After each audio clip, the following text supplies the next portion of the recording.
Happy new year எல்லாருக்கும். நாங்கள் இந்த நியூ இயர் செலிப்ரேட் பண்ணுறதுக்காக கோத்தகிரி கிளம்பி போயாச்சு. 31st மார்னிங் ஒரு 3 காரில் கிளம்பிட்டோம். சிஸ்டர்ஸ் எல்லாரும் பாப்பா சிஸ்டர் காரில் ஏறி போயிட்டாங்க. ஜாலியாக வேடிக்கை பார்த்துட்டே வந்துட்டு இருந்தாங்க. கோத்தகிரிக்கு ஊட்டிக்கு டவுனுக்குள்ளே போக வேண்டியதில்லை, இது ஒரு அவுட்டர்லேயே போயிட்டு இருந்துச்சு. பார்க்குறக்கு பிளேசஸ் எல்லாம் ரொம்ப அழகாக இருந்துச்சு. கடைசியாக அந்த இடத்த ரீச் பண்ணிட்டோம். அது ஒரு ஸ்லோப்பில் இருந்துச்சு. அந்த ரூமும் கூட டாப்பில் இருக்கும், நம்ம தங்கியிருக்க ரூமு. மேலேருந்து வியூ பண்ணுறதுக்கு ரொம்ப சூப்பராக இருக்கும். டாவிஸ் ஹில்ஸுன்னு அந்த ரெசார்ட்டோட பேர். ரொம்ப சூப்பராக இருக்குது. நீங்களும் ஒருக்கா போய் ஸ்டே பண்ணி பாருங்கள். நம்ம ரூமு ஹில்ஸ் மேலே இருக்கிறதுனால அந்த மேலேருந்து சுற்றி பார்க்குறக்கு அந்த டீ எஸ்டேட்டுக்கு நடுவில் ரூமு ரொம்பவே அழகாக இருந்துச்சு அந்த வியூ பாயிண்ட்டு.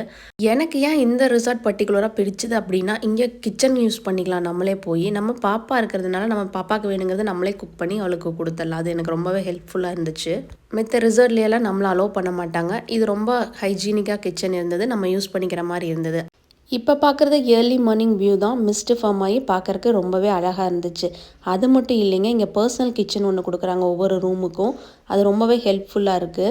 6+ months பேபிஸ்க்கு நம்ம கண்டிப்பாக குக் பண்ணி ஏதாவது கொடுப்போம் இல்லையா, அப்படி இருக்கிறவங்களுக்கு இது ரொம்பவே யூஸாக இருக்கும். அது மட்டும் இல்லை, குக் பண்ணி சாப்பிட்ணுன்னு நினைக்கிறவங்களுக்கும் யூஸ்ஃபுல்லாக இருக்குது. ட்ரை பண்ணி பாருங்கள்.